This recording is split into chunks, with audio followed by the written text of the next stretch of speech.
अल्हम्दुलिल्लाहि रब्बिल आलमीन।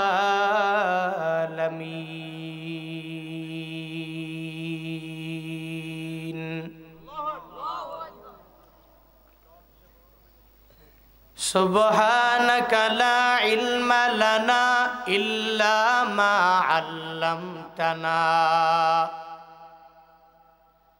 इन्नका अंतल अलीमुल हकीम।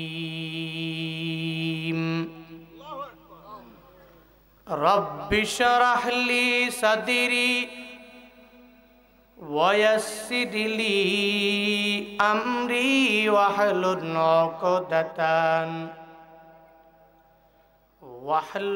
उक़दतम मिन लिसानी यफ़क़हू क़ौली।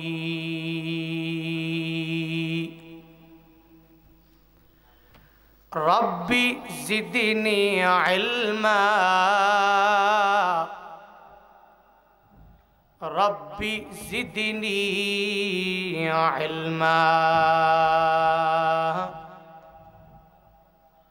रब्बी ज़िदनी इल्मा।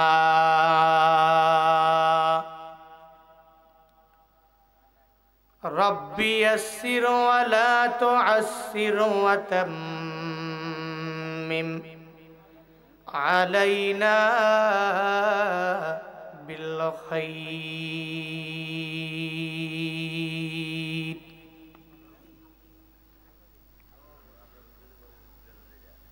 मैं दूर हूँ मजबूर हो ऐ सैयद आलम। मैं दूर हूँ मजबूर हो ऐ सैयद आलम। दीदार दिखाते नहीं आवाज सुना दो। दीदार दिखाते नहीं आवाज सुना दो।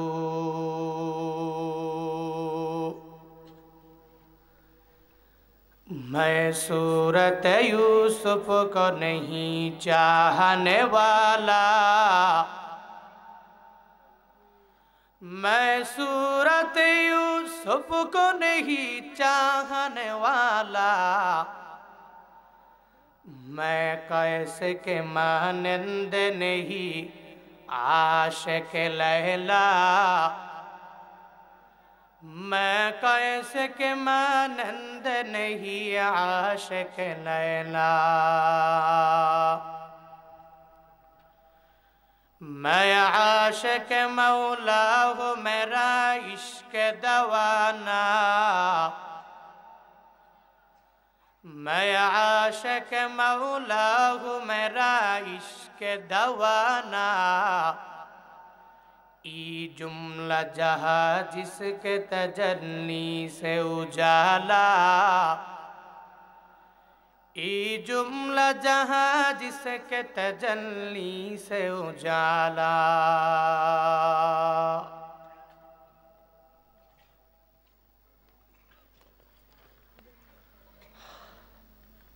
পশ্চিম সিংহ বাইতুল আমান জামে মসজিদের উদ্যোগে আয়োজিত অষ্টম বার্ষিক ওয়াজ ও দোয়ার মাহফিলের আজ 27শে নভেম্বর 2023 মুবারক এই মজলিসের সম্মানিত সভাপতি বাইতুল আমান জামে মসজিদের সম্মানিত সভাপতি আলহাজ মোহাম্মদ ইউনুস মিয়া,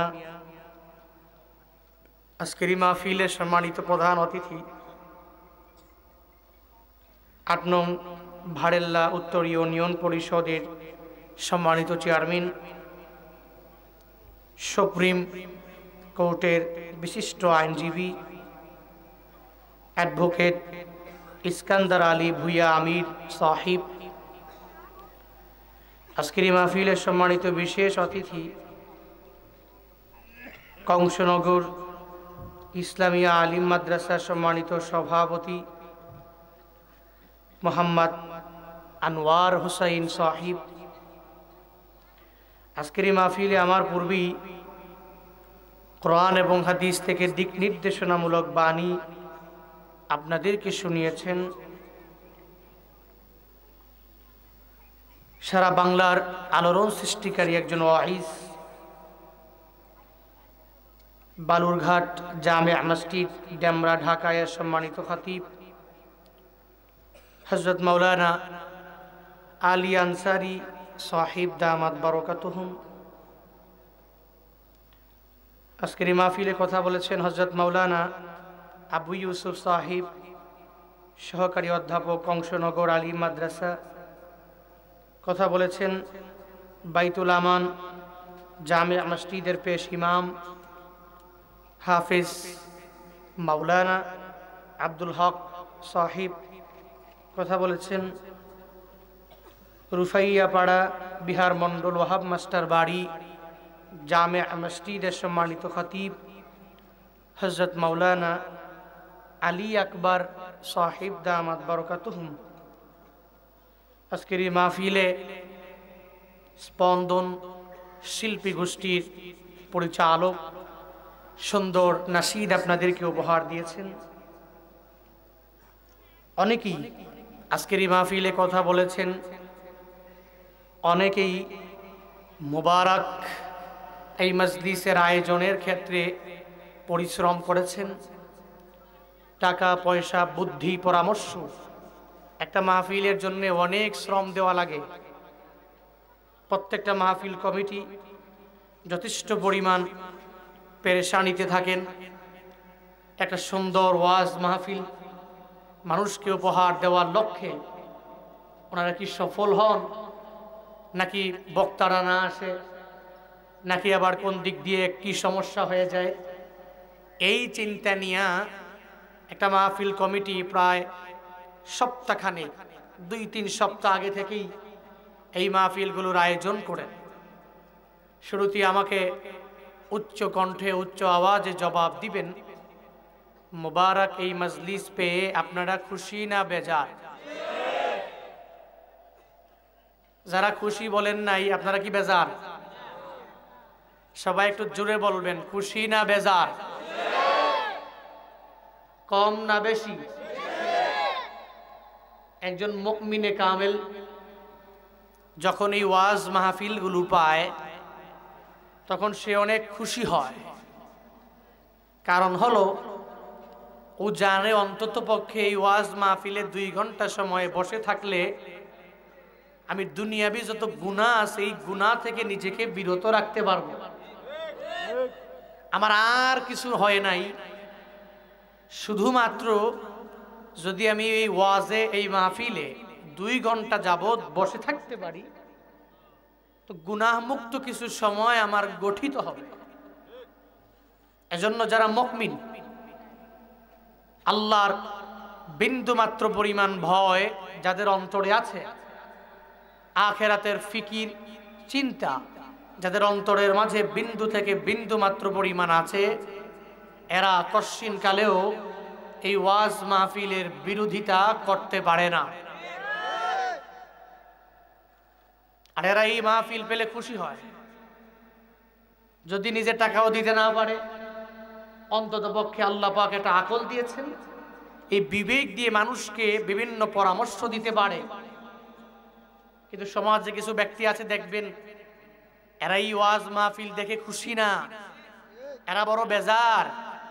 শয়তান যেরকম এই ওয়াজ মাহফিল দেখে বড় বেজার হয়, এরকম ভাবে ওই শয়তানের পদাঙ্ক অনুসরণকারী কিছু ব্যক্তি এই ওয়াজ মাহফিলের কথা শুনলেই গা শিউরে ওঠে, জ্বলে ওঠে। ও চায় না সমাজে মসজিদ সুন্দর হোক, ও চায় না মাদ্রাসা অনেক পরিমাণে বৃদ্ধি পাক, ও চায় না সমাজে উলামায়ে কেরামের সংখ্যা বৃদ্ধি পাক, ও চায় না সমাজে হুফাজে কোরআনের সংখ্যা বৃদ্ধি পাক, ও চায় না সমাজে উলামায়ে কেরামের সংখ্যা বৃদ্ধি পাক, ও চায় না মানুষ কিছু দ্বীনি আলোচনা শুনুক, এরকম মার্কাজ বেশি বেশি তৈরি হোক। ও চায় শয়তান যেই কাজ করলে খুশি হবে ওই কাজে অগ্রগামী হওয়ার জন্যে, নিজে ওই কাজটাকে প্রমোট করার জন্যে মুনাফিক যারা, এদের কাছে ওয়াজ ভাল লাগে না, মসজিদ ভাল লাগে না, মাদ্রাসা ভাল লাগে না, নামাজ ভালো লাগে না, রোজা ভালো লাগে না, হুজুর ভালো লাগে না, হাফেজ ভালো লাগে না, ভালো মানুষকে তার ভালো লাগে না, এমন কিছু মুনাফিক আমাদের সমাজে আছে না নাই? আসেনি? যার 14 গোষ্ঠীও কোনো মাহফিলের সাথে জড়িত নয়, একটা টাকা দিয়ে সাহায্য করে নাই কখনো, ভিখারিরাও ভিক্ষা দেয় না। এরকম কিছু ব্যক্তি দেখবেন সমাজে যারা ভালো কাজ করে পিছনে পিছনে চা দোকানে বসে বসে বিরোধিতা করে। তো তোমার বিরোধিতা ওই চা দোকান পর্যন্ত যার করছো, সে প্রত্যেকটা বছর আল্লাহ পাক তাকে বড় বানায়া দিচ্ছে। এই জন্য আমরা যেহেতু মুমিন, এক আল্লাহর প্রতি বিশ্বাস আছে, নিঃসন্দেহে এই মজলিস বড় দামি মজলিস। যেহেতু দামি, আপনারা এই মাহফিল পেয়ে খুশিও হয়েছেন, শুরুতেই আজকের এই মাহফিলের যুবকদের জন্য একটু দোয়া করা দরকার আছে না নাই? দোয়া করছি যারাই আজকের এই মাহফিলের আয়োজন করেছেন, আল্লাহ পাক সবাইকে দুনিয়া এবং আখিরাত উভয় জগতে কল্যাণকামীদের অন্তর্ভুক্ত বানায়া দেন। সকলে পড়ি আমিন। আরো জোরে পড়েন আমিন। সর্বোপরি শুকর ওই রবের, যে আল্লাহ পাক আমাদের সবাইকে দুনিয়াবি অনেক ঝামেলার দিকে মুখাপেক্ষী না করে একটি মোবারক মজলিস, একটি সুন্দর মজলিসে আসার, বসার, কিছু বলার এবং শোনার মতো তৌফিক দান করেছেন। ওই রবের দেওয়া জবান দিয়ে, রবের দেওয়া শক্তি দিয়ে, রবের শেখানো কালিমাতুশ শুকর সকলে প্রাণ খুলে মন উজাড় করে চিল্লায় একবার করে সমস্বরে পড়ি আলহামদুলিল্লাহ। কুমিল্লার বুড়িচংয়ের ভাইয়েরা, আলহামদুলিল্লাহ বললে কি আমাদের কণ্ঠ ভেঙে যাবে নাকি? আর ভাঙলেও বা কি হয়েছে, আল্লাহর জন্য যদি ভাঙে। নেতা স্লোগান দিয়ে তো জিন্দেগিতে কণ্ঠটা কম ভাঙ্গি নাই। নেতার চরিত্র ফুলের মতো পবিত্র, শুধু বারবার বলেছি, ফুলের মতো পবিত্র হলে তো আলহামদুলিল্লাহ। এই প্রত্যেকটা স্লোগান ভালো স্লোগান, কিন্তু যদি ওই নেতা জেনা করে, জেনা সৌদি লেনদেন করে, যারা মানুষের উপর যদি জুলুম করে, নেতা যদি মানুষের উপর নির্যাতন করে, তাহলে আপনার প্রত্যেকটা কথা এক একটা মিথ্যা কথা। আপনি বলেছেন তার চরিত্র এত সুন্দর, ফুলের যেরকম সুন্দর একটা ঘ্রাণ, ওই ফুলের মতো এর পুরা বডিটাও পবিত্র, এর অন্তর পবিত্র, তো প্রত্যেকটা কথা মিথ্যা হয়েছে। আজকের এই মাহফিলে যে এসেছেন, আলহামদুলিল্লাহ যে বলছেন, বলবেন, এটা বললে অন্তত পক্ষে দুনিয়ার কোনো ব্যক্তি যদিও খুশি না হবে, খুশি হবেন কে? আরো জোরে বলেন। আল্লাহ যদি রাজি হয়ে যায় তো পৃথিবীতে আর কোনো চিন্তা আছে? কোনো টেনশন আছে? নাই। আল্লাহ রাজি তো।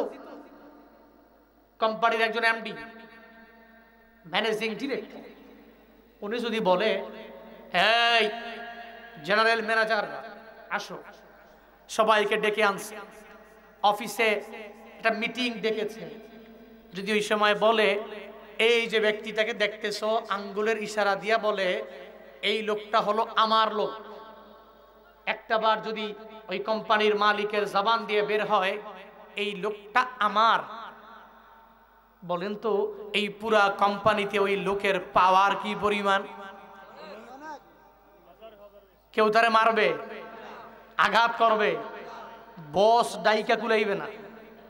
খাইছে রে, এই ব্যক্তি হলো ম্যানেজিং ডিরেক্টরের লোক, এর মানে সে এমডির লোক, এর সাথে কোনো খারাপ আচরণ করা যাবে না, খারাপ ব্যবহার করা যাবে না, চোখ রাঙিয়ে তাকানো যাবে না, এই চিন্তা থাকবে। অন্তত পক্ষে সবার সাথে বেয়াদবি করলেও এই ব্যক্তির সাথে করা যাবে না, এই ব্যক্তি হলো ম্যানেজিং ডিরেক্টরের লোক। এলাকার মেম্বার যদি বলে, ওয়ার্ডের লোকেরা এই ব্যক্তি হচ্ছে আমার, এটা আমার লোক, যদি বলে, ওয়ার্ডে তার পাওয়ার অটোমেটিক বেড়ে যায়। চেয়ারম্যান সাহেব যদি বলে ইউনিয়নে এই ব্যক্তিটা আমার লোক, ইউনিয়নে তার দাম অটোমেটিক বেড়ে যায়। যিনি মেম্বার অফ পার্লামেন্ট, উনি যদি বলে এই লোকটা আমার লোক, অটোমেটিক তার উপজেলায় থানায় তার দাম অটোমেটিক বেড়ে যায়। প্রধানমন্ত্রী যদি বলে এই লোকটা আমার, পুরা দেশের মধ্যে তার দাম বেড়ে যায়। মানুষ জানে তার পাওয়ার অনেক বেশি, তার ক্ষমতা অনেক বেশি। আল্লাহ যদি কয় এই বান্দার প্রতি আমি রাজি হয়েছি, সন্তুষ্ট হয়েছি, তো এই ব্যক্তির দাম দুনিয়া এবং আখিরাত উভয় জগতে বেড়ে যায়। পড়েন সুবহানাল্লাহ। আল্লাহ যদি কয় বান্দা আমার, মান লাহুল মাওলা ফালাহুল কুল, মাওলা যার হয়ে গেল, গার্ডিয়ান হিসাবে পৃথিবীর কোন ব্যক্তির কোন গুতা, কোন বোমা, কোন হামলা তাকে নিচে নামাতে পারবে না, কারণ তার বন্ধুকে। আরো জোরে বলেন। এজন্য ওই রবকে বন্ধু বানাতে হবে। পারবো তো ইনশাআল্লাহ। আর এই রবকে বন্ধু বানাবো কেমনে, আনুগত্য করব কেমনে, কেমনে বানানো যায়? কোরআন। রবকে বন্ধু বানাতে চাও তো রবের দেওয়া কালামগুলোকে অনুসরণ করো, ফলো করো, তোমার পুরা লাইফে তুমি ফলো করো। আল্লাহ পাকের জন্যই তো কালামুল্লাহ শরীফের বিভিন্ন জায়গায় আল্লাহ বিভিন্ন ভাবে আল্লাহ পাকের ইতআত, ফলো, ইত্তেবা, অনুসরণ করার জন্য আল্লাহ পাক আদেশ দেন। বেশিক্ষণ কথা বলবো না আমি, উঠাউঠি না করলে ভালো হবে। আপনাদের বাড়ি বুড়িচং, আমার জন্মস্থান চান্দিনা, সো অনেক দূরবর্তী কেউ আমি না, কুমিল্লার লোকই আমরা। পাসপোর্ট অফিসে আপনারা কুমিল্লায় যান, আমারও পাসপোর্ট করতে ওই কুমিল্লায় যাওয়া লাগে। আপনারা সিরিয়াল ধরেন, আমিও কুমিল্লারই লোক, উনিই যাওয়া লাগে। সো টেনশন নেই, সবাই আমরাই। এজন্য নিজেরা বয়ান করব, নিজেরা কথা বলবো, শুনবো, নিজেরাই একসাথে আল্লাহ পাকের জান্নাতে যাব। আল্লাহ তুমি সবাইকে জান্নাতি মেহমান বানায়ো, সকলে পড়িয়া আমিন।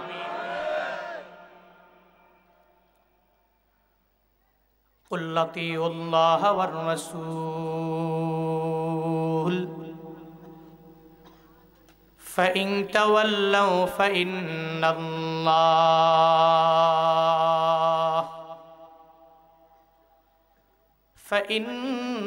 ফাইন্নাল্লাহা লা ইউহিব্বুল কাফিরিন।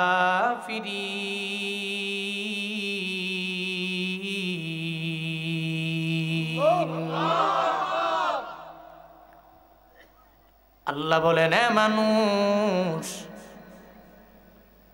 তুই এক নম্বরে আমি আল্লাহর ইতআত করবি, আমি আল্লাহর আনুগত্য করবি, আমি আল্লাহকে ফলো করবি। আল্লাহর পরে আমার নবী যে তোকে দিয়ে দিলাম একজন পয়গম্বর, 2 নম্বরে আমার ওই নবীর ইত্তেবা করবা, আমার নবীর ফলো করবা। 1 নম্বরে আমি আল্লাহর ইতআত করে নাও, 2 নম্বরে নবীকে ফলো করে নাও। আল্লাহকে তো দেখা যায় না, ছুঁয়া যায় না, ধরা যায় না। জুনায়েদ আল হাবিব যদি বলি তুই আমারে ফলো করো, আমারে অনুসরণ করো, আমাকে অনুকরণ করো, আমি যদি বুড়িচংয়ের এই মানুষগুলোকে যদি আজকে আদেশ দিই আমাকে অনুসরণ করা লাগবে, উদাহরণস্বরূপ যদি বলি, তাহলে আমার টুপি যেরকম আমাকে মানতে গেলে এই টুপি কিনা লাগবে, আমাকে মানতে গেলে আমি যেই জুব্বা পরিধান করি ওই জুব্বা পরা লাগবে, আমি যেই পায়জামা পরি ওই পায়জামা বানানো লাগবে, নিজে পরা লাগবে, আমার দাড়ি থাকলে দাড়ি লাগানো লাগবে, কি পরিমাণ গেটআপ নিয়ে আমি চলাফেরা করি ফলো করলে এইভাবে করা লাগবে। হ্যাঁ মানুষ, আমি যদি বলি আমারে ফলো করা লাগবে, তাহলে আমার পুরা জিন্দেগি সব কিছু তোমার মানা লাগবে।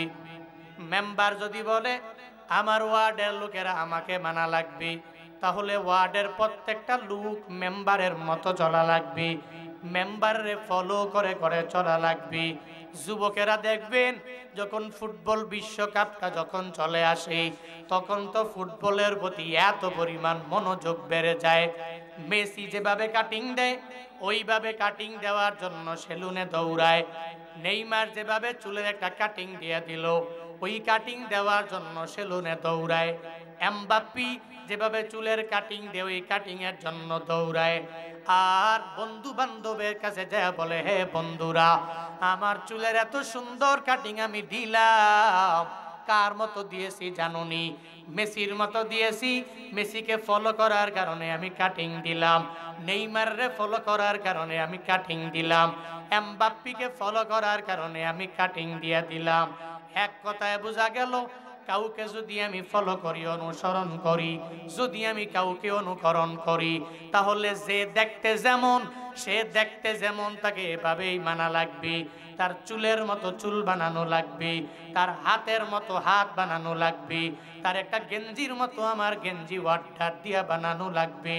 আল্লাহ পাক বলেন হে গোলামেরা তুই আমি আল্লাহরে ফলো করে না,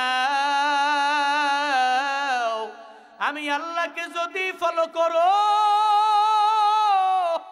ওই আল্লাহকে ফলো করতে গেলে বান্দা তুই আমি আল্লাহকে অনুসরণ করা লাগবে, আমি আল্লাহকে অনুকরণ করা লাগবে। তো আল্লাহকে তো দেখা যায় না, আল্লাহকে ছোঁয়া যায় না, ধরা যায় না। পুরা জিন্দেগিতে মিলাইয়া একজন লোক এখানে আছে হাত তুলে বলতে পারবে আল্লাহকে দেখেছি, আল্লাহকে তো দেখতে পারলাম না, তাহলে কেমনে ফলো করা যাবে? আল্লাহ কয় গোলাম তুই আমার কোরআনটারে ফলো করে নাও, আমি আল্লাহ কোরআনের মাঝে তোকে দিক নির্দেশনা দিয়া দিলাম। আমি আল্লাহ কেমন? আমি আল্লাহ বান্দা তোমার কাছে কি চাই? আমি আল্লাহ দুইটা পথ তোমার জন্য বানালাম, একটা জান্নাতের আর একটা পথ হলো বান্দা জাহান্নামের। তুই যদি আমারে চাইতে চাও আর আমার পুরা কুদরতির চেহারা যদি দেখতে চাও, তাহলে বান্দা তোমার কি করা লাগবে? আল্লাহ পাকের সাথে কোনো বান্দা যদি মোলাকাত করতে চায়, তাহলে বান্দার দুই গুণে গুণান্বিত হওয়া লাগবে। ওই দুই গুণ হলো ফামান কানা ইয়ারজু লিকা রাব্বিহি ফালইআমাল আমালান সালিহা ওয়ালা ইউশরিক বিইবাদাতি রাব্বিহি আহাদা। আল্লাহ পাক বলেন হে মানুষ, তুই যদি আমি রবের মুলাকাত চাও, আমি আল্লাহর সাক্ষাৎ যদি চাও, তাহলে দুই গুণে নিজের গুণান্বিত বানাও। ফামান কানা ইয়ারজু লিকা রাব্বিহি, কোন ব্যক্তি যদি তার রবের মুলাকাত যদি চায়, তাহলে তার দুই গুণে গুণান্বিত করা লাগবে। এক নাম্বার ফালইআমাল আমালান সালিহা, নেক আমলের গুণে তারে গুণান্বিত হওয়া লাগবে। যত নেক আমল আছে, এই নেক আমলের মাঝে নামাজ, এই নেক আমলের মাঝে ঈমান, এই নেক আমলের মাঝে কুরবানি, এই নেক আমলের মাঝে রোজা, এই নেক আমলের মাঝে যাকাত, এই নেক আমলের মাঝে দান সদকাত, এই নেক আমলের মাঝে সত্য কথা, এই নেক আমলের মাঝে ওয়াদা করে ওয়াদা পূর্ণ করা, এই নেক আমলের মাঝে আমানত যদি কেউ কেউ দেয় তার কাছে ফিরাইয়া দেওয়া, এই নেক আমল, এই গুণে নিজেরে গুণান্বিত বানায়া নাও। আল্লাহর মুলাকাত যদি পেতে চাও, তাহলে দুই গুণের মাঝে এক নম্বরে লাগবে নেক আমল, দুই নাম্বার লাগবে ওয়ালা ইউশরিক বিইবাদাতি রাব্বিহি আহাদা। আল্লাহ পাকের ইবাদত করতে গিয়া কাউকে শরীক করা যাবে না, অংশীদার লাগানো যাবে না। কুদরতি পায়ে আমার মাওলাকে সিজদা দাও, সিজদা দেওয়ার লাইনে কোনো মাজারে দেওয়া যাবে না, জিয়ারতের জন্য যাওয়া যাবে। সামনে ইলেকশন, দেখবেন কত বড় বড় লিডারেরা, বড় বড় নেতারা ও ভালো করে জানে আমার আল্লাহ দিতে পারে, দুনিয়ার কেউ দিতে পারে না। কোরআন হাদিসের বিন্দু মাত্র জ্ঞান যার ভিতরে নাই, ইসলাম সম্পর্কে বিন্দু মাত্র ধারণাও নাই, এত পাওয়ার এত পরিমাণ ক্ষমতা কারো কথাও মানে না, ওই সময়ে দেখবেন মাজারে গিয়া গিয়া সিজদার মধ্যে পড়ে যাবে। আর ওই সিজদায় পরে পরে মাজারওয়ালাকে বলবে, ও মাজারওয়ালা তুমি আমারে বড় লিডার বানায়া দাও। বারবার বারবার যাইয়া ওই মাজারের কাছে বারবার বলবে আমাকে একটু নেতা বানাও, নিজের নেতৃত্ব পাওয়ার জন্য মাজারের কাছে যাবে। আবার দেখবেন নামাজেও দৌড়াবে। আল্লাহ পাক বলেন তুই যদি আমি রবের মুলাকাত পেতে চাও, আমি রবের সাক্ষাৎ যদি পেতে চাও, এক নম্বরে লাগবে নেক আমল, আর দুই নম্বরে লাগবে শিরিক মুক্ত ইবাদত। আমি আল্লাহকে যদি ফলো করে নাও, আমি আল্লাহ বান্দা তোর বড় ক্লোজ হয়ে যাব, বড় ঘনিষ্ঠ ভূমিষ্ঠ হয়ে যাব। আর আল্লাহকে যেই বান্দা ফলো করে করে করে করে চলবে, আল্লাহ তারে মায়া করে জান্নাতের মেহমান বানায়া দিবে। আতিনা ফি দারে দুনিয়া না হাসান, আতিনা ফি দারে উকবা না হাসান, ইয়া গিয়াসাল মুস্তাগীসিন দিনা লফদি খারা বিল উলুমে ওয়াল গিনা। হর গরিদে নেকো তু তৈয়ার হায়, ঝুনা মঙ্গে উস তু বেজারো হায়। ওই আল্লাহকে ফলো করো বুড়িচঙের মুসলমানেরা। আল্লাহকে কেমনে ফলো করবা? বলে আল্লাহর কোরআনটাকে মানা লাগবে। নিজের পারিবারিক জীবন, সামাজিক জীবন, ব্যক্তিগত জীবন, রাষ্ট্রীয় জীবন সব আমার আল্লাহর কোরআনটাকে মেনে মেনে চলা লাগবে। তোমার চলার পথে যেই জায়গায় বড় বিপদে পড়ে গেলা, মুসিবতে পড়ে গেলা, আল্লাহর কোরআনটাকে গাইডলাইন বানাইয়া, দিক নির্দেশনামূলক একটা কিতাব বানাইয়া এই কোরআনটারে ফলো করে নাও। আল্লাহ পাক যে মায়া করে দয়া করে 23 বছর লাগাইয়া আমার নবীর কাছে যে এই কোরআনটাকে নাজিল করলেন আল্লাহ, ও অনর্থক তোমাকে আমাকে আমার আল্লাহ কোরআন দেয় নাই। তোর চলার জন্য একটা পথ নির্দেশিকা আমার আল্লাহ কোরআনটারে দিয়ে দিলেন। তুই পথভ্রষ্ট হবি না যতক্ষণ কোরআনটাকে আঁকড়াইয়া ধরতে পারবা। আমার মদিনাওয়ালা নবী বিদায় হজের ভাষণের কথা এমন কোন বান্দা নাই যেই বান্দাগুলো জানে না। ওই সময়ে নবী বিদায় হজের ভাষণে এই 1.25 লাখ সাহাবায়ে কেরামের সামনে হাজির করে করে নবী ওই সময়ে বলেছিলেন, আমার উম্মতেরা, লাং তাদিল্লু মা তামাসসাকতুম বিহিমা তারাকতু ফীকুম আমরাইন, লাং তাদিল্লু মা তামাসসাকতুম বিহিমা কিতাবাল্লাহ ওয়া সুন্নাত রাসূলি। নবী আমার বলেছেন ওই দিন, ও উম্মতেরা, দুইটা জিনিসকে যদি আঁকড়ে ধরতে পারো, এই দুইটা জিনিস আঁকড়ে ধরতে পারলে পথভ্রষ্ট হবা না, লাইনচ্যুত হয়ে যাবা না। যেই পথে আমার আল্লাহ রাখবে ওই পথ থেকে দূরে সরাবে না। 2 গুণে গুণান্বিত হবা, দুইটা জিনিস সম্পূর্ণভাবে আঁকড়ে ধরবা। 1 নম্বরে কিতাব আর 2 নম্বরে আমি নবীর সুন্নাত। দুনিয়াতেও এখনো যারা আল্লাহর কোরআনটাকে মেনে মেনে চলবি, চলার পথে কোরআনটাকে পথ নির্দেশিকা বানাবি, চলার পথে আমার মদিনাওয়ালা নবীর সুন্নতের উপরে যারা আমল করবি, এরা কশিন কালেও পথভ্রষ্ট হবে না, হবে না, হবে না। এরা লাইনচ্যুত হবে না, এরা মুসলমান ধর্ম থেকে খারিজ হয়ে যাবে না, এই ধর্ম থেকে এরা বের হয়ে যাবে না। তাহলে দুইটা লাগবে, 1 নম্বরে কিতাব, 2 নম্বরে নবীর সুন্নাহ। এই দুইটা জিনিস হে মুসলমানেরা আঁকড়াইয়া ধরে নাও। কেমনে ধরবা? আল্লাহর কোরআন তো নিজে পড়তেও পারি না, তো কোরআনটারে পড়তে না পারলে আমি কেমনে এটা সুন্দর করে জানবো? কোরআন যদি না পড়তে পারি তাহলে তো উপায় নাই। কোরআনে কি বলা হলো এই ব্যাপারে বিন্দু মাত্র পরিমাণ ধারণা নাই। এজন্যই তো বিভিন্ন এলাকায় মাদ্রাসার কোনো অভাব নাই। এখন তো বুড়া হয়েছেন, আজই নিয়ত করেন কোরআনটারে শিখাবো আমার ছেলেরে, কোরআন শিখাবো আমার মেয়েরে, আমি কোরআন শিখাবো আমার নাতিরে, আমি কোরআন শিখাবো আমার নাতিনেরে। ফায়দা যদিও দুনিয়াতে হবে না, আখিরাতের লাইনে ফায়দা আছে না না আসেনি? এত পরিমাণ ফায়দা। গত বছর কুড়িগ্রামের নাগেশ্বরী এক প্রোগ্রামে গেলাম। ওখানে যাওয়ার পরে বিশাল এক মাদ্রাসার বয়ানে প্রথম বক্তা আমি হলাম। আমি প্রথম বক্তা, বয়ান সবার লাস্টে আমার। ওই জায়গায় আমগো যেমন প্রধান বক্তা, বিশেষ বক্তা, এরপরে ওয়াইজিনে কেরাম। উত্তরবঙ্গের প্রোগ্রামে চতুর্থ বক্তা, তৃতীয় বক্তা, দ্বিতীয় বক্তা, প্রধান বক্তা, এভাবে সুন্দর করে লিফলেটে উঠায় আমাকে জানায়া দিল, হুজুর সবার শেষে আপনার বয়ান, মাদ্রাসার সব ছাত্রদের মাথায় পাগড়ি দেওয়া লাগবে। যখন আমাকে বলা হলো, আমি পাগড়ি দেওয়ার জন্য যখন মনস্থির করলাম, ওই মাদ্রাসার সভাপতি সাহেব মাদ্রাসার ব্যাপারে হিসাব দিতে লাগলেন, এক এক করে হিসাব দিতে লাগলেন।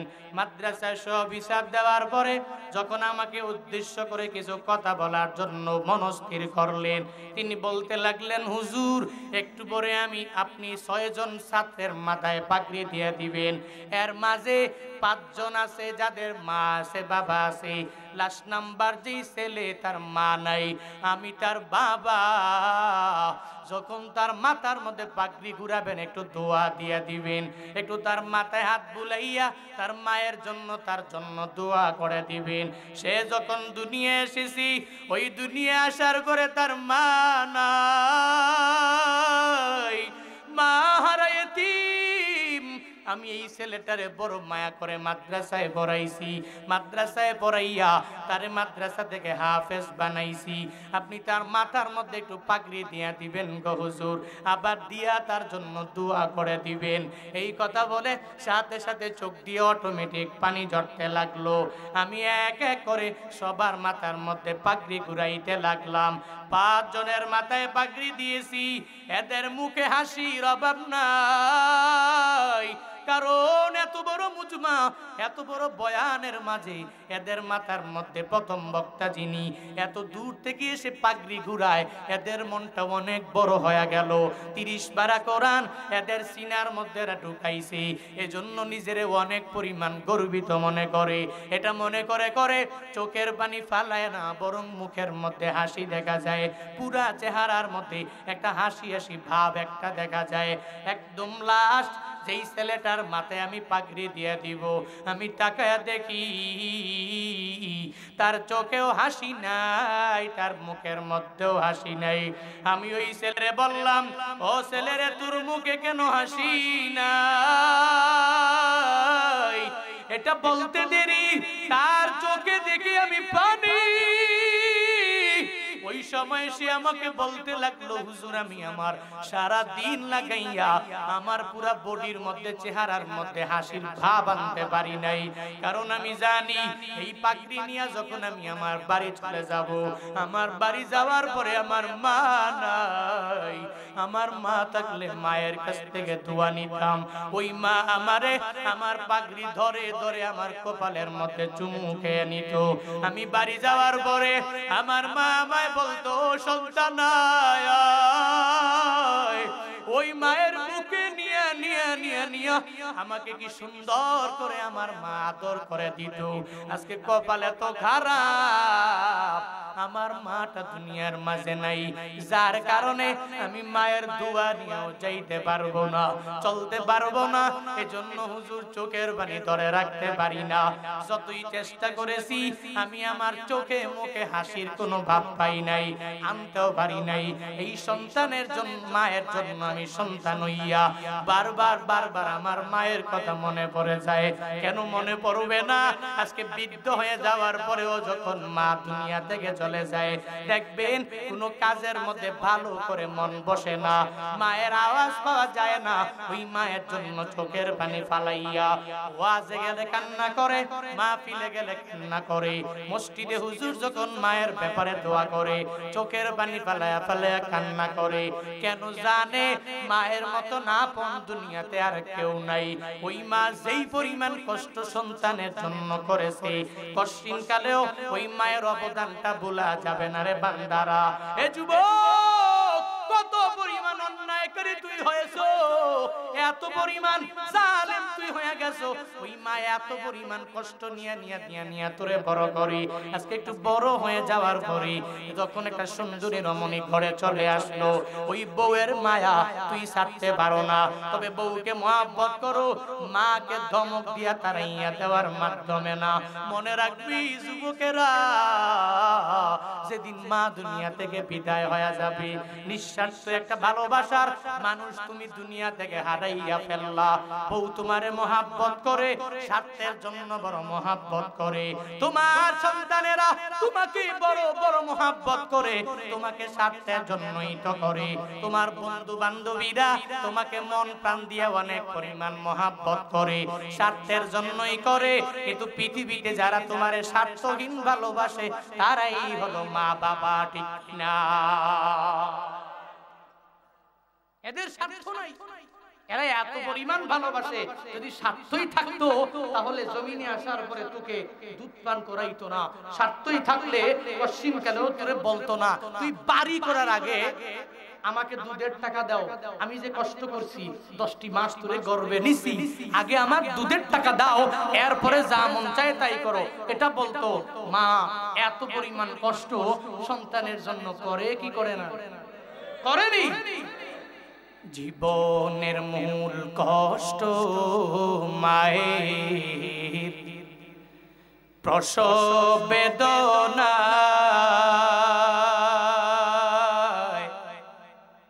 সাত আসমান সাত জমিন তখন মায়েরই মাথায়। জীবনের মূল কষ্ট মায়ের প্রসব বেদনা, সাত আসমান সাত জমিন তখন মায়েরই মাথায়। এমন মাকে কেমনে আজি, এমন মাকে কেমনে আজি যাব আমি ভুলিয়া। ও আমার প্রাণের মা, মা গো মা, কোথায় গেলে মোর ছাড়িয়া। জনম দুঃখী এতিম আমি, চায় না কেহ ফিরিয়া।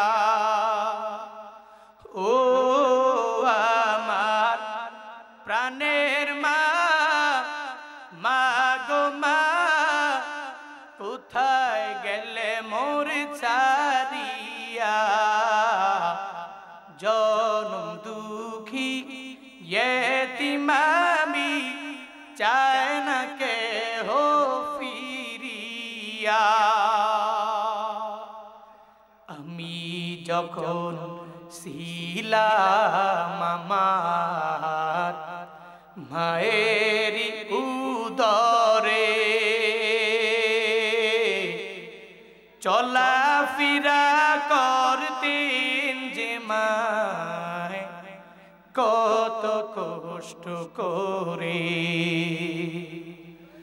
আমি যখন ছিলাম আমার মায়ের উদরে,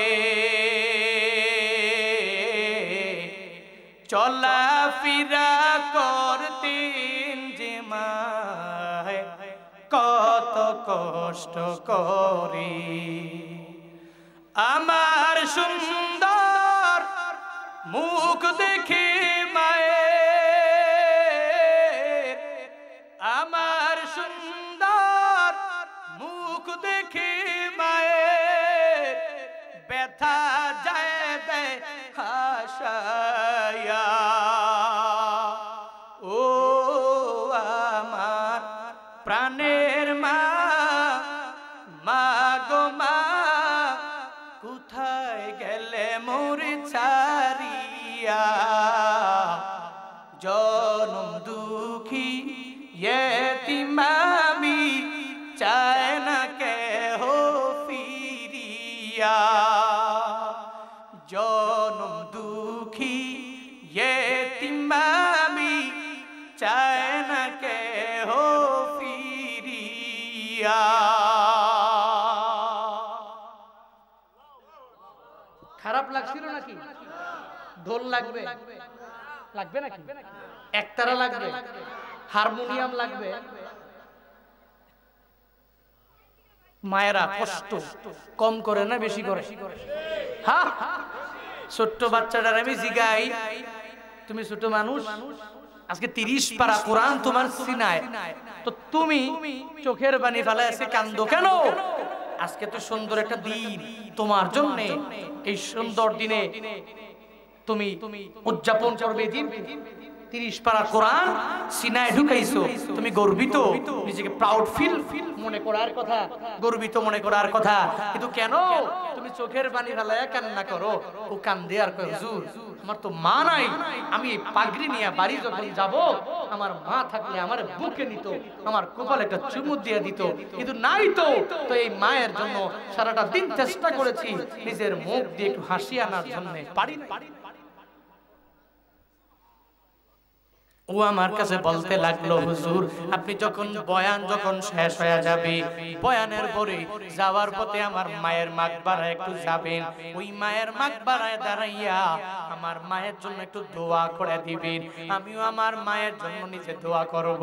আমি বয়ান শেষ করেছি, তাকে নিয়ে রওনা হলাম তার মায়ের মাকবারার সামনে। ওখানে গিয়া দাঁড়াইলাম, যাওয়ার পরে ওই মায়ের মাকবারার সামনে দাঁড়াইয়া আমি সূরা ফাতিহা ইখলাস তাকাসসুর করার পরে আমি বলি, আজকে আমি দোয়া দিব না। এই জায়গায় মাকবারার সামনে দাঁড়াইয়া সেই মাটা দুনিয়ায় নাই, ওই মায়ের ছেলে সবার সামনে মুনাজাত করবে, সে দুইটা হাত বাড়াইয়া তার মায়ের জন্য দোয়া করবে। ওই হাফেজে কোরআন রে আমি দোয়া করার জন্য যখন বলে দিলাম, সাথে সাথে ও দুইটা হাত বাড়াইয়া আমার মাওলার কাছে বারবার বলে, বলতে দেরি বারবার মুনাজাত ধরে ধরে আমার মাওলার কাছে আবদার জানায়, হে মালিক আমার মা দুনিয়ার মাঝে বেঁচে নাই, ও আল্লাহ আমার মায়ের কবরটাকে এই মুহূর্তে তুমি জান্নাতের বাগান বানাও। এখনো পর্যন্ত সাবালক হয় নাই, গুনাহ করে নাই, মা হারাইয়া নিজেকে পথভ্রষ্ট করে নাই, একই পথে থাকিয়া কোরআনটা 30 বার নিজের সিনার মধ্যে ঢুকাইয়া ওই যে বাচ্চাটা তার মায়ের মাকবারার সামনে দাঁড়াইয়া মায়ের জন্য দোয়া করে, আল্লাহর কাছে বলে, হে মালিক আমার মা আমাকে কত কষ্ট করে করে দুনিয়ার মধ্যে আসার জন্য গর্বে নিয়ে নিলেন, দুনিয়াতে আসার পরে মাঝেই মা দুধ খাওয়াইলেন, আজকে তুমি ওই মায়ের কবরটারে জান্নাতের বাগান বানাও। আল্লাহর কোরআনটাকে সিনায় নিয়ে যখন মায়ের জন্য দোয়া করে, মনটা আমার এত বড় হয়েছে, ইন্সপায়ার করার জন্য বিভিন্ন জায়গায় গেলে বলি, এরকম একটা ছেলে যদি তুমি হাফেজে কোরআন বানাইয়া, কোরআনের খাঁটি একজন প্রেমিক বানাইয়া যদি কবরে যাও, যাওয়ার পরে ওই কবরের মধ্যে যখন আমলনামার দরওয়াজাটা বন্ধ, ওই মাকবারার সামনে গিয়া দাঁড়াইয়া আপনার ছেলেটা আপনার জন্য রব্বির হামহুমা কামা রব্বায়ানি সগীরা এটা বলে বলে যখন লাহানে জলিও করবে না, কফিও করবে না, একদম সুস্পষ্ট ভাবে তাসবিহগুলো উচ্চারণ করে করে ঠিক রাখিয়া যখন আপনি মা বাবার জন্য দোয়া করবে, আমার মনে হয় আপনার কবরটা যদিও জাহান্নামের একটা গর্ত হয়েছিল, ওই সন্তানের দোয়ার বদৌলতে আমার আল্লাহ কবরটারে জান্নাতের বাগান বানায়া দিতে পারে। আল্লাহর কোরআন পড়ো ও বুড়িচঙ্গের মুসলমানেরা, কেমনে পড়বেন? পারেন না তো পারেন না, তো এখন তো চেষ্টা করা লাগবে। মসজিদে ইমাম রাখলেন, মাটি বেতন দিলে হবে না, সেই ইমামরে বলা লাগবে, বিভিন্ন জায়গায় হুজুর পাইলে বলা লাগবে, হুজুর রে আমারে 10টা সূরা সহি 14 ভাবে শিখায়া দাও, আমার আল্লাহর মুলাকাত আমার পাওয়া লাগবে, আমার আল্লাহকে আমার অনুসরণ করা লাগবে। তো আল্লাহকে যেহেতু দেখি নাই, আল্লাহর কোরআন তো আমার পড়া লাগবে, মানা লাগবে। ও মুসলমানেরা, এই কোরআন দ্বারা নিজের জিন্দেগিটা গঠন করে নাও, চলার পথে কোরআনটারে নিজের বড় পুঁজি বানাইয়া নাও। 1 নম্বরে কোরআন, এবার 2 নম্বরে নবীর সুন্নাত। সুন্নাত কেমনে বানবেন? দাড়ি রাখার মাধ্যমে নাকি কাটার মাধ্যমে? হ্যাঁ, আমার নবীর সুন্নত মানে যারা এরা দাড়িতে কশিন কালো আঘাত দিতে পারে না, আমার নবীর সুন্নত মানে যারা এরা কশিন কালো কোনো মানুষের সাথে মিথ্যা বলতে পারে না, আমার নবীর সুন্নত মানে যারা এরা ওয়াদা করে ওয়াদা খিলাফ করতে পারে না, আমার নবীর সুন্নত মানে যারা এরা সুদি লেনদেন করতে পারে না, আমার নবীর সুন্নত মানে যারা এরা ঘুষও খাইতে পারে না, আমার নবীর সুন্নত মানে যারা এরা মানুষের উপর জুলুম করতে পারে না।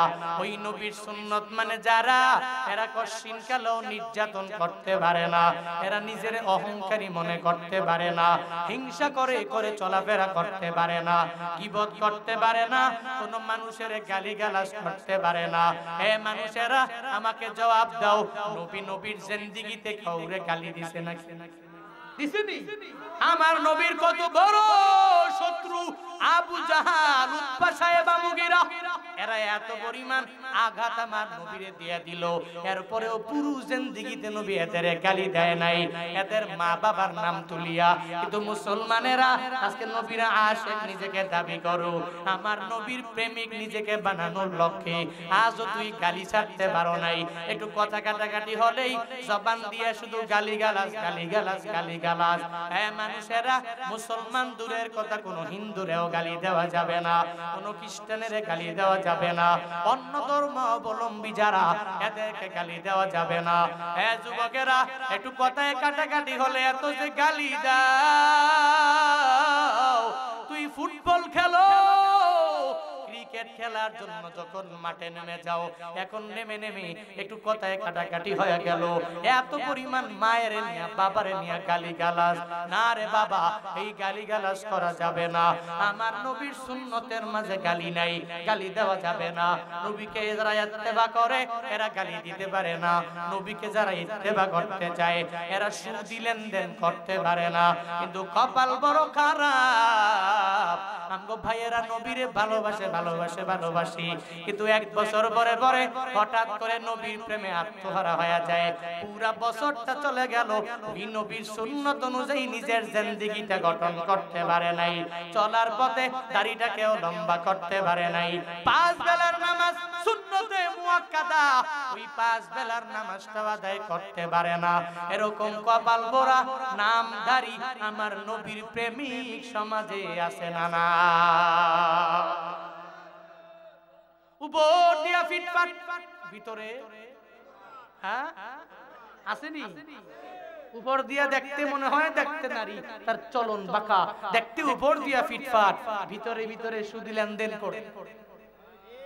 আরে কি রে, জাস্ট খালি ড্রাইভিং করে, ড্রাইভ করে গাড়ি চালায়, হ্যাঁ এত সুন্দর করে বিল্ডিং বানাইছে, কোন রকম চলে, দেখতে মনে হয় একদম সাধারণ লোক। বুঝলাম না, আবার রাস্তার পাশে এত সুন্দর 2 তলা বিল্ডিং কেমনে বানাইলো? তো কালকে আসার পথে ওর বাড়ির একজনের সাথে মোলাকাত, নিজে নিজেই কোয়া ধরছে, হুজুর জানেন না এ বিল্ডিং কেমনে করছে? এত টাকা সুদে লাগায়। কেমনে কি?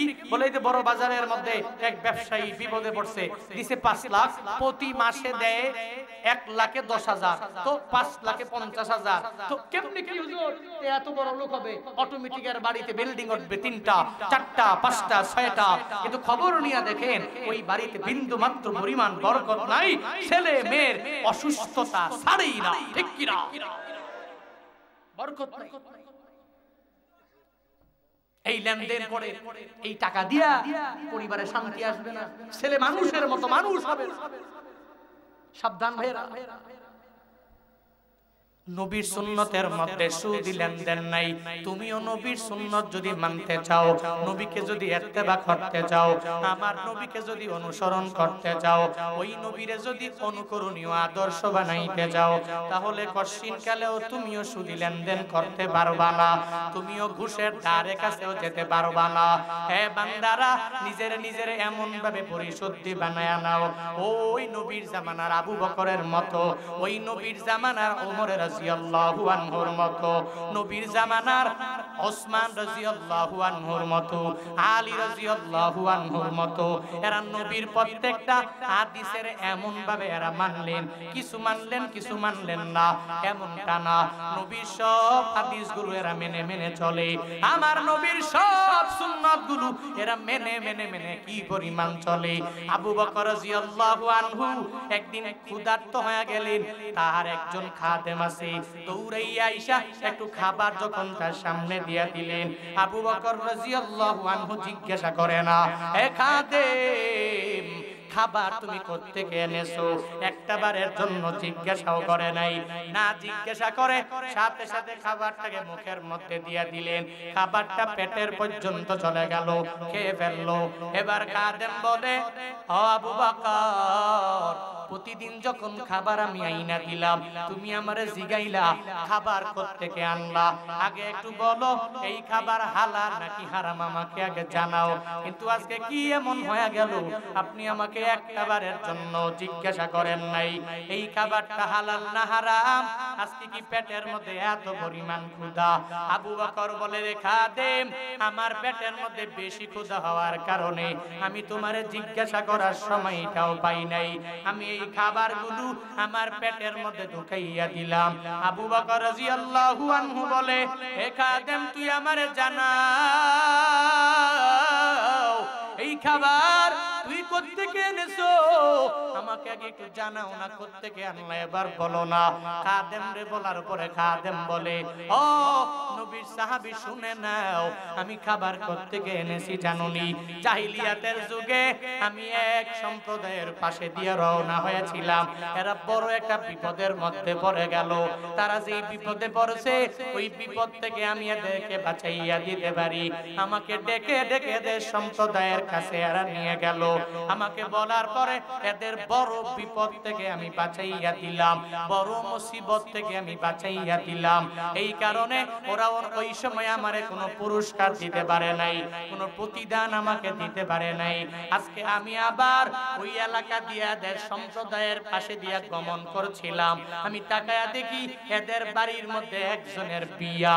আমি ওই বিয়া থেকে এরা আমাকে বলেছে, বান্দা তুই আমারে এত বড় বিপদের সময় সাহায্য করলা, নাও কিছু খানা দিয়া দিলাম, তুই নিয়ে চলে যাও। আমি ওই খানা এনেছি, ও আবু বকর, আমি আপনার সামনে খাবার রেখেছি। আবু বকর বলে, তুই আমারে কি এমন করলি রে আমার খাদেম, তুই আমারে বড় নাপাক করে ফেললি। সঙ্গে সঙ্গে বমি করতে লাগলেন, সাথে সাথে বমি করে করে নিজের খাবারটুকু বের করার জন্য চেষ্টা করতে লাগলেন। একটু পরে আবার মুখের মধ্যে একটু পানি ঢুকালেন, আবার বমি করতে লাগলেন। বমি করে করে করে সব খাবারগুলো পেট থেকে তিনি বের করে দিলেন। একজন যায় জিগায়, ও আবু বকর, এত কষ্ট করার মানে কি? একটু খাবার না হয় ঢুকেই গেছি, আমার মাওলার দরবারে তাওবা করলে অসুবিধা নাই, একটু তাওবা করে ক্ষমা চেয়ে নিবা, তাহলে কোনো অসুবিধা হবে না। আবু বকর রাদিয়াল্লাহু আনহু সঙ্গে সঙ্গে তারে জানায়া দেয়, বান্দা শুনে নাও, শুনে নাও, আমার মদিনাওয়ালা নবী বলেছেন, লা তাদখুলুল জান্নাতা জাসাদুন বুযিয়া বিল হারাম, যাদের দেহ হারাম দ্বারা লালিত পালিত হয়ে যাবে ওই দেহ আমার মাওলার জান্নাতে যাবে না, ওই দেহ আল্লাহর জাহান্নামে চলে যাবে।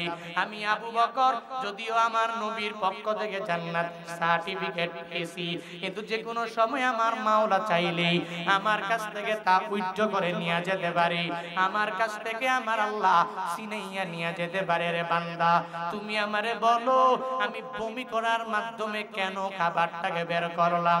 শুনে নাও, শুনে নাও, আমার জীবনও যদি চলে যেত এই খাবার বের করতে যাইয়া আমি আমার জীবনটাও শেষ করে দিতাম, এরপরেও এই নাপাক খাবার আমার দেহে আমি রাখতাম না। কে সেই আবু বকর? কত বড় দামি সাহাবী, জান্নাতের সার্টিফিকেট দুনিয়াতে এক নম্বরে পায়া গেলেন। এরপরে এদের মাঝে কি পরিমাণ ভয়, আমার নবীর সুন্নতের উপরে কি পরিমাণ আমল করে, ওই নবীর হাদিসের উপরে এরা কি পরিমাণ আমল করে। ও পরিচঙ্গের মুসলমানেরা, একটু চিন্তা যদি করে নাও, আজকে তো ঢালাও ভাবে খিচুড়ি বানাইয়া নিজের সম্পদ গুলারে হারাম বানাইয়া আবার বলো, হুজুর আমার মাওলার কাছে ডাকলে আল্লাহ কেন শুনে না? কেমনে শুনবে? তোমার জবানটা তো পবিত্র নাই, তোমার হাতটাও পবিত্র নাই, তোমার পাটাও পবিত্র নাই, তোমার পুরা বডিটা বান্দা পবিত্র নাই। নিজের বডিটারে পবিত্র বানাও, নিজের পেটটারে পবিত্র বানাও, রক্ত পবিত্র বানাও আমার মাওলার দরবারে তখন যা চাও আল্লাহ পাক তোমারে দিয়া দিয়া কলিজা ঠান্ডা করে দিবে। হে মানুষ, আমার নবীর সুন্নতের আমল যদি করতে যাও তাহলে চলার পথে সুদি লেনদেন করা যাবে না। ওই হানজালার মতো নিজেকে এমন ভাবে জীবনটাকে সঁপে দাও, বলে আমার টাকা লাগবে না, সুদি লেনদেনের টাকা আমার টাকা লাগবে না, মানুষের উপর জুলুম করার টাকা আমি অন্যায় করব না, মানুষের উপর অত্যাচারও আমি করব না। সাহাবায়ে কেরাম যারা এদের তাজা রক্তগুলো জমিনে বিলীন করে দিতে পারলেন, আমার তো এত কিছু লাগে নাই, আমি ইসলাম পায়া গেলাম, কালিমা পায়া গেলাম, আমার তো আর কিছু লাগে নাই। ওই হানজালার মতো নিজের জীবনটারে সঁপে দাও। সেই হানজালা নিজের তাজা রক্তগুলো জমিনে বিলীন করে দিতে যাইয়া একটু পরিমাণ ভাবে নাই উহুদের ময়দানে সাহাবায়ে কেরাম রওনা হয়ে যায়। নবী হানজালারে বিদায় দেয়, ও হানজালা তুমি যাওয়া লাগবে না, বাসর রাত সুন্দর করে উদযাপন করে নাও রে হানজালা, যাও যাও ওই বাসর রাতে তুমি চলে যাও, আজকে রুখসত দেওয়া হলো, ওই যুদ্ধের ময়দানে আমি তোমাকে নিব না। হানজালা নবীর পারমিশন পাইয়া চলে গেলেন বাসর রাতে। বাসর রাতের সব কাজ শেষ করার পরে যখন গোসলের জন্য রেডি হয়, গোসলের জন্য রওনা, প্রতিমধ্যে যাওয়ার পরে কে যেন বলে, কুতিলা মুহাম্মদ, আমার নবী দুনিয়ায় নাই, আমার নবী উহুদের ময়দানে শহীদ। এই কথা যখন শুনতে পায়, কানে যখন চলে আসে, কিসের গোসল, ফরজ গোসলের কথা হানজালা ভুলে যায়, দৌড়াইয়া বিবির দরবারে গিয়া হাজির হয়ে যায়। আর যায় বলে, বিবি রে, ও বিবি,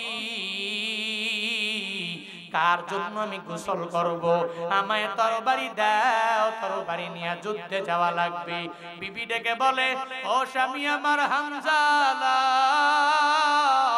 আপনার তো ফরজ গোসল, ওই গোসল করে করে এরপরে আপনি উহুদের ময়দানে যাবেন, আগে গোসলটা শেষ করে এরপরে যান। বারবার বলার পরে হানজালা মানতে চায় না, বলে আমি কার জন্য গোসল করব, আমার নবী যেই জায়গায় নাই, ওই নবী না থাকলে আমি আমার গোসল দিয়া কি হবে গো বিবি?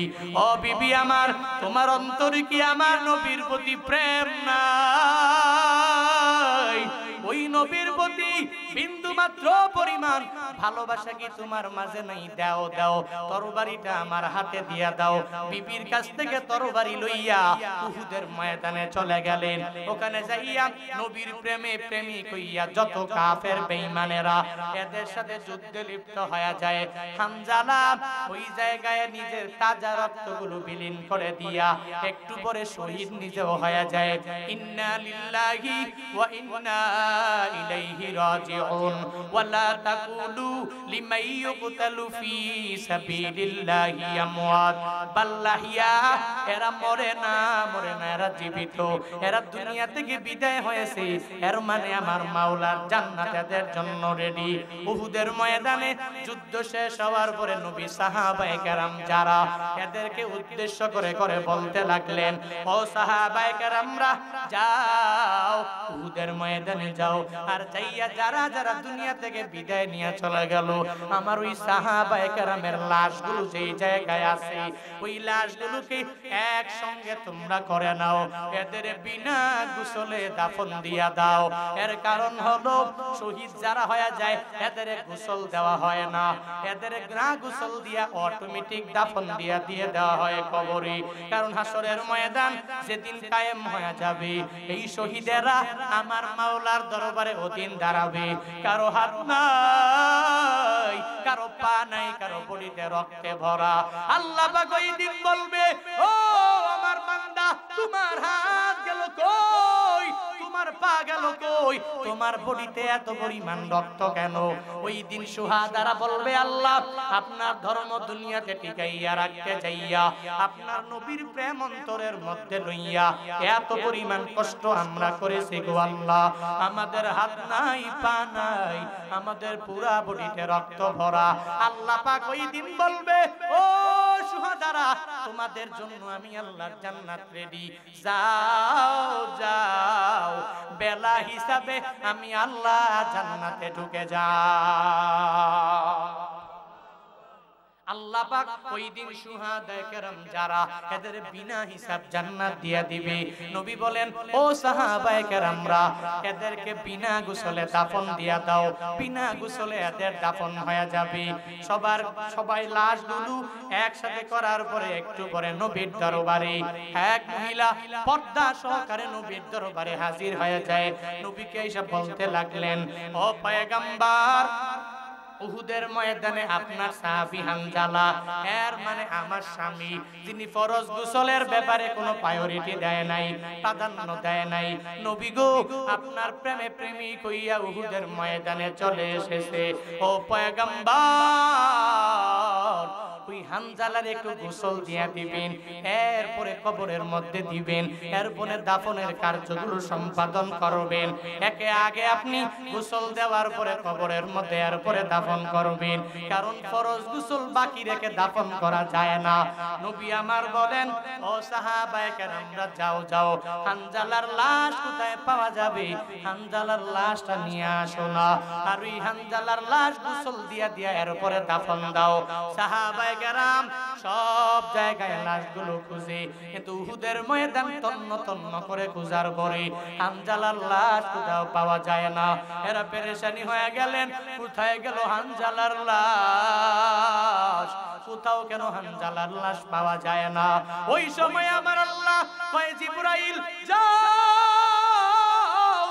আমার নবীর দরবারে গিয়া যাও, রওনা হয়ে যাও, নবীকে গিয়া জানায়া দাও, হানজালার লাশ দুনিয়ার কোথাও খুঁজে পাওয়া যাবে না, উহুদের ময়দানে কোথাও খুঁজে পাওয়া যাবে না। যেই হানজালা আমার নবীর প্রেমে প্রেমিক হইয়া যাইয়া, যেই হানজালা আমি আল্লাহর প্রেমে বড় প্রেমিক হইয়া নিজের তাজা রক্তগুলো জমিনের মধ্যে বিলীন করে দিয়া দিল, ওই হানজালার গোসল দুনিয়ার কোনো পানি দ্বারা হবে এটা হবে না, দুনিয়ার কোনো পানি দ্বারা তার গোসল হবে এটা আমি আল্লাহ মেনে নিতে পারি নাই। ওই হানজালার গোসল আমি আল্লাহ এত পরিমাণ দামি পানি দিয়া দিয়েছি, ওই প্রথম আসমানে আমি আল্লাহ নিয়াতারে গিয়েছি ফেরেশতাদের মাধ্যমে হাউজে কাউসারের পানি দিয়া, হাউজে কাউসার দামি দামি দামি পানি দিয়া ওই হানজালার গোসল ফেরেশতাদের মাধ্যমে আসমানে করায়া দিয়েছি। কান্দিয়া বে কুলরে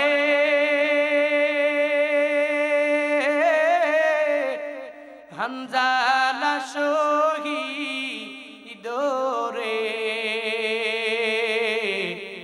কলিজাসি রিসে সেই জঙ্গে উহুদে, কলিজাসি রিসে সেই জঙ্গে উহুদে, নবীর এক সাহাবী ছিলেন হানজালা নামেতে, যিনি শহীদ হয়েছিলেন বিবাহের রাতে রে গিয়ে জঙ্গে উহুদে, নবীর ডাকে গভীর রাতে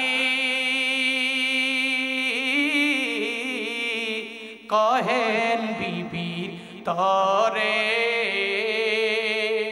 বিয়ের রাতে চলছি রানে,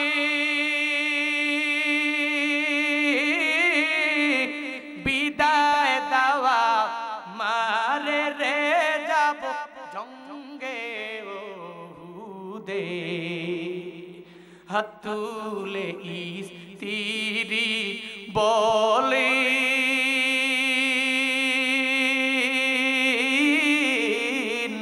মাওলারি দরবারে, বিয়ের রাতে নব স্বামী শোভিলাম তো মারে রে সেই জঙ্গে উহুদে, যুদ্ধে গেলেন শহীদ হইলে না পাক হালাতে নবী জেনে সাহাবাদের গোসল দিতে বলে রে সেই জঙ্গে হুদে উমনি গাইবি আওয়াজ নবীজি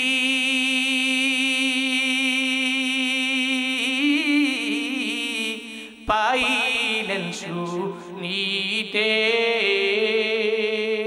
হানজালার গোসল হয়েছে ফেরেশতাদের হাতে রে জান্নাতের পানিতে কোথায় গোসল হয়েছে জান্নাতের পানি হাউজে কাউসার হাউজে কাউসার দিয়া নবী গো আপনার চিন্তার দরকার নাই আমি আল্লাহ তো ফেরেশতাদের মাধ্যমে হানজালার পুরো বডি উঠায় নিয়ে গিয়েছি ওই দামি হাউজে কাউসারের পানি দ্বারা যেই পানি হাসরের ময়দানে যদি এক পেয়ালা নবী যদি তোমারে পান করায় তো 50,000 বছর পর্যন্ত কোনো তৃষ্ণা লাগবে না হ্যাঁ একই আমগো ওই ফ্রেশ কোম্পানির পানি নাকি হ্যাঁ আমগো টিউবওয়েলের পানি আর্সেনিক মুক্ত পানি এমন পানি না এ দামি পানি জান্নাতি পানি এমন পানি এক পেয়ালা যদি কেউ পান করে তো 50 বছর পর্যন্ত তার তৃষ্ণা লাগবে না কি দামি পানি এই পানি দ্বারা এর গোসল দিছে দুনিয়াতে ওরা দামি হয়েছে সম্মানী হয়েছে আজও কোরআনটাকে বুকে নাও নবীর সুন্নতের আমল করো খুদার কসম করে বলতে পারি তো দুনিয়ার যে কোনো জায়গায় যাবেন যেখানেই যাবেন কিছু ব্যক্তি শত্রু হলেও অধিকাংশ মানুষ আপনারে মহাব্বত করবে ভালোবাসবে সম্মানের আসনে আসীন করবে আমার পরিযোগের মুসলমানেরা কুমিল্লার মুসলমানেরা এক কিতাবের ফলো করা লাগবে 2 নাম্বার নবীর সুন্নতের উপরে আমল করা লাগবে এবার সুন্নতের মাঝে যা আছে কিছু মানবো কিছু মানবো না এটা হবে না নবীর প্রত্যেকটা সুন্নতের উপরে আমল করা লাগবে আল্লাহ পাক রব্বুল আলামিন আমাদের সবাইকে নবীর সুন্নতের উপরে আমল করার তৌফিক দান করুন সকলে পড়ি আমিন আস্তে কোন যদি কবুল হয় আস্তে কোন আরো জোরে বলেন আরো জোরে পড়ি আমিন